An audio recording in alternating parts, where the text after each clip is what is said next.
Hey y'all, Matthew here. As you may have heard, I wrote a book that I put out recently called Her Changing Face.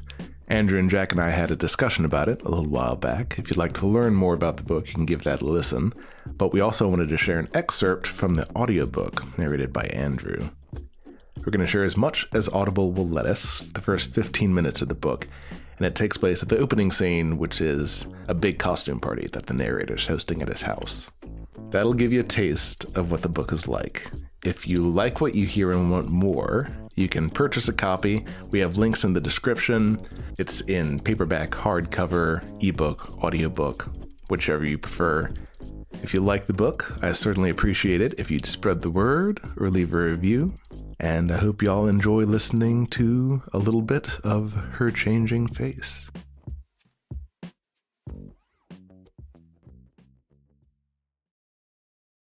The present, a prelude. Melissa is a banana wearing nylon stockings and stilettos. Tamara is a cow in a skin-tight bodysuit who moans when you tug on her udders. Kurt is a box of cereal in assless chaps, specifically a box of Wheaties, which he explains is the least sexy cereal. He has to crab walk sideways to get through doors. Every time he turns around, something gets knocked over. As more people arrive, I see a naked mole rat, a pope in garters, an adult baby, and two girls as Bert and Ernie. And the fact that their costumes are store-bought makes them even funnier. Brendan comes in wearing nothing but a banana hammock, and when I ask who he is, he rubs his beer belly and strokes his mustache and says, "Sexy William Howard Taft." And suddenly I understand why he's been growing that ridiculous mustache for the past month and a half. I set my drink down to applaud his dedication. A moment later, not Lady Sam shows up, dressed as an amorphous pink blob. "What are you?" "A spleen." "Okay, but what's the sexy part?" "Yeah, I misunderstood the theme," he confesses. "I'm just a regular unsexy spleen." Megan shouts, "Spleens are totally sexy. Don't let anyone tell you otherwise, girlfriend." Megan is a burn victim in leopard print leggings and a sports bra. Her makeup is so well done, it's unnerving. Her boyfriend, James, is Stephen Hawking, complete with motorized wheelchair. God knows where he got a wheelchair. Wearing leather and a ball gag. But he can still talk because Stephen Hawking communicates with a computer, and James has literally rigged up a device that plays dirty talk, because of course he has. His resourcefulness astounds me. All of them, really. I'm no slouch, but I barely measure up, and our house is hosting the party. I walk from room to room and make sure everyone has what they need. Sexy Ruth Bader Ginsburg asks where the bathroom is. Everyone loves our decorations. Micah made posters at the print shop using stills from the most awkward porn we could find. E.T. getting blown, a pterodactyl threesome, that scene where a white woman blows a black guy in a Cream of Wheat costume on a kitchen floor. One group is discussing the artistic merits of Micah's posters as if they're Renaissance paintings. In the backyard, Kurt's costume has sparked a lively debate about the sexiness of various cereal brands. Most agree that Cinnamon Toast Crunch is the sexiest, but the least sexy is a matter of heated dispute. Kurt defends Wheaties, but Melissa insists that Trix is worse since Trix are for kids. Micah argues that off-brand Lucky Charms are the unsexiest cereal because it's basically cardboard soaked in milk. Tamara moos and tweaks her udders suggestively. I wander back inside. The adult baby, who I don't recognize, is looking lonely in a corner. But when I try to talk to him, he just gurgles baby talk until I give up. A few newcomers have arrived, including Tim and Jen in a couple's costume. Tim as a plumber, showing a strategic amount of ass crack. Jen as a filthy-looking toilet. Every now and then I check the front door to see if anyone has shown up. Namely, Emily, a girl I danced with at a bar last week who got my number. I invited her, but she wasn't sure she could come. While I'm talking to Tim about his job building film sets, Naomi walks in with a friend of hers. Naomi wearing a drab schoolgirl outfit, her friend done up head to toe in white bandages, with only her eyes and part of her midriff showing. She trails behind Naomi, hands clasped. "Make way for Anne Frank, you Aryan bitches." I've seen sexier Anne Franks, says Tim. "Like actual Anne Frank?" I ask. "You two just wait. The best part's a secret. That's the Anne Frank way." Her mummy friend raises her eyes to me and gives a quick wave. "Oh, shit," says Naomi. "Have you all met?" "Oh, yeah, I've met your friend, whose face is entirely covered. Definitely remember her," Mummy girl mumbles what sounds like through her bandages. It's Muriel. You must have met. We've been friends for years. Oh, I think so. At the Saint, maybe? Right, says Naomi. Last year, I got so shitty that night. You know, Muriel, we already have a burn victim costume.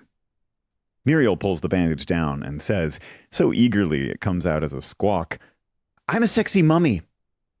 I can't help but grin. I know.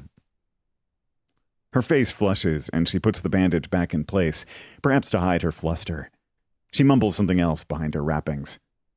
Yo, come on in. We got punch, assorted liquors, beer in the fridge, and in the cooler out back. Help yourselves. And watch out, Tim adds. I think I spotted a sexy Hitler earlier. They move into the crowd, Naomi fawning over costumes, Muriel following while her eyes take everything in. A loose bandage sticks out from her lower back, fluttering behind her like a tail. As they pass into the next room, I check my phone, but nothing from Emily. Tim talks about some spaceship interior they're building for a sci-fi movie.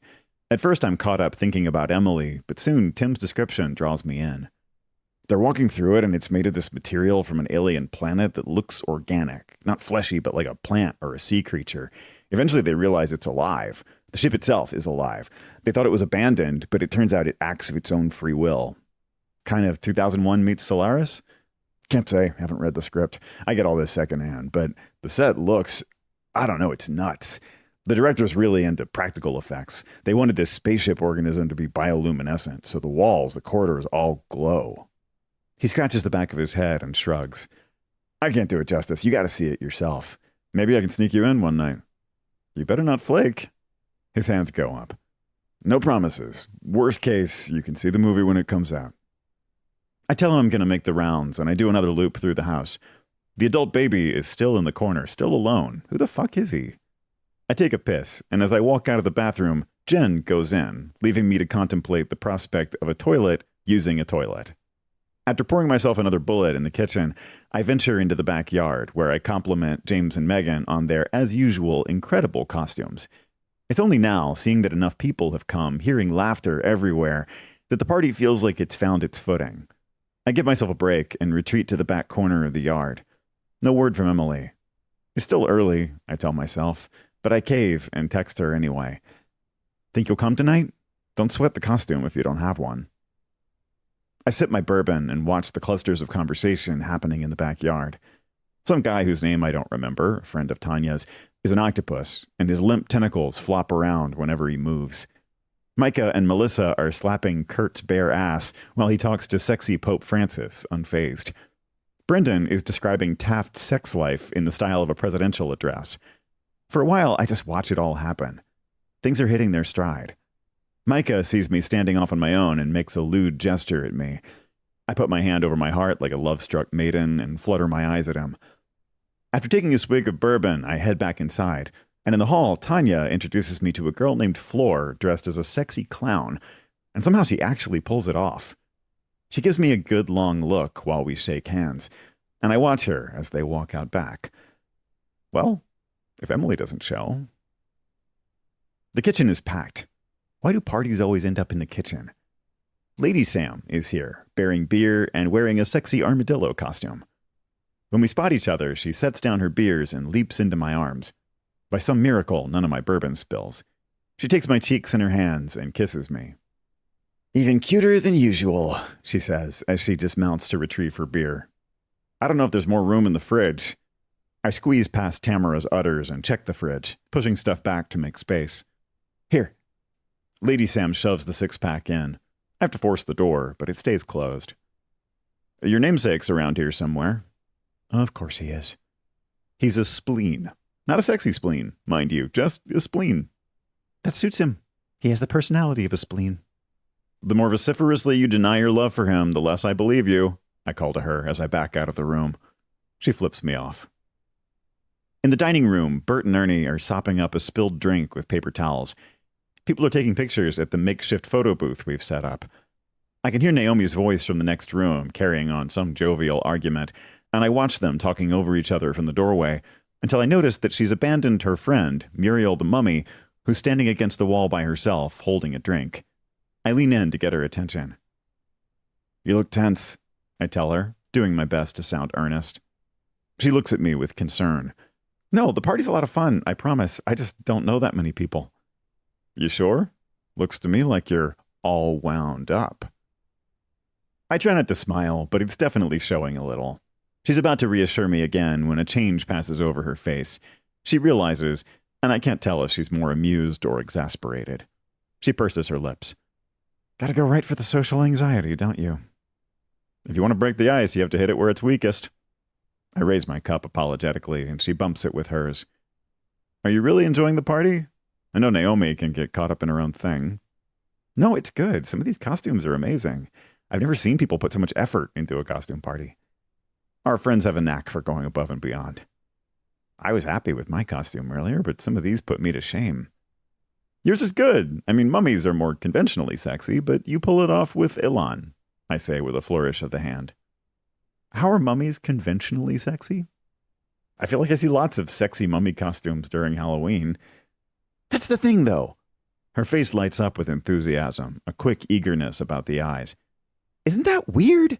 College girls dressing up as a sexy mummy? She puts her hands on her hips and plays sultry. When literally nothing is less sexy than a mummy? I start to say something, but she goes on. Think about the mummification process. They get this dead person and take out all her organs, slush up her brain and squirt it out her nose, drain out every drop of fluid, all her blood and juices, until she's a withered sack of bones. Imagine having sex with that. This dry, gristly vagina turning into sand while you're going at it. That's incredibly vivid. She blushes, but remains resolute. I put a lot of thought into my costume. I laugh. Possibly too much. My pocket buzzes faintly, and my hand makes straight for it. Your place is really nice, by the way. How long have you been living here? Almost 3 years now. I slip the phone out and check the lock screen. Emily. Working till late. Frowny face emoji. There goes that. I think of inviting her to come late, but better not to bother. Emily can wait. My odds are always best when we host parties. I scan the room. Muriel says something, but I miss it. What's that? Sorry. How many people live here? Me, Micah, and Tanya. They're easy to spot. Our costumes match. Ah, these are good, too.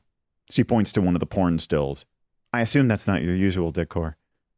Not quite. Micah did those. He works at a print shop. Although knowing us, they'll stay up for the next 3 months. Or until someone's parents visit. Muriel! Naomi swoops in with our friend Oliver in tow. Sans costume, as always. What are you doing over here? Don't talk to Nick. He's terrible. Look, this is Oliver, the photographer I told you about, the one who goes urban spelunking. Please don't call it that, Oliver says meekly. I bow out as their conversation takes off, nodding to Muriel, who watches me go. I linger in the hallway with my phone, fingers hovering over the screen.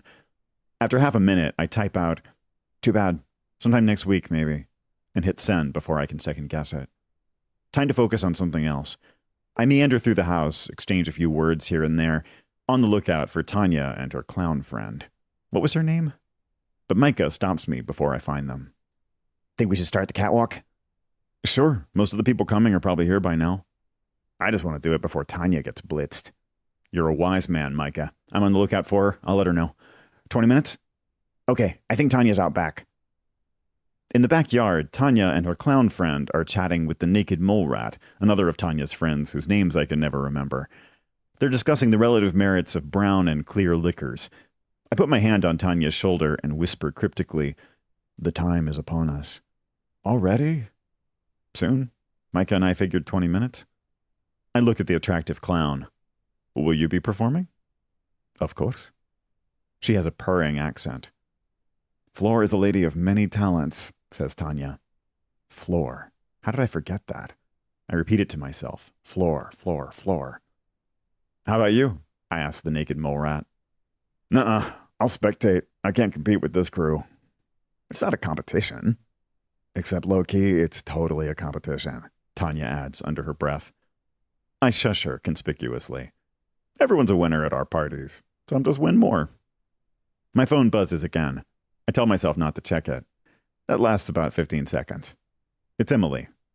Next week for sure. Smiley face. With rosy cheeks, no less. That's something, anyway.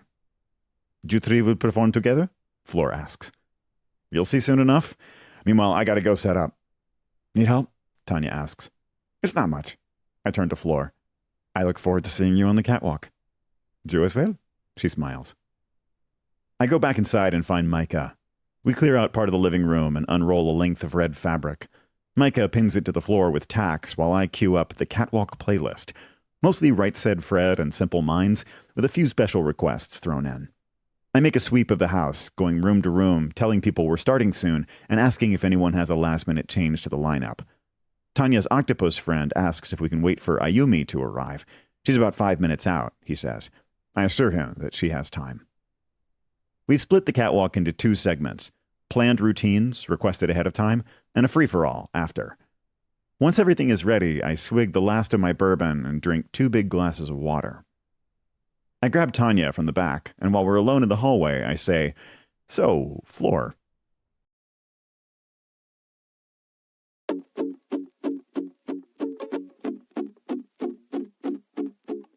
Okay, so that's all we're allowed to share, unfortunately.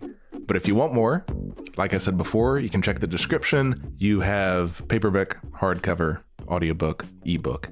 If you have an Audible subscription, or if you have Kindle Unlimited, you can read it for free.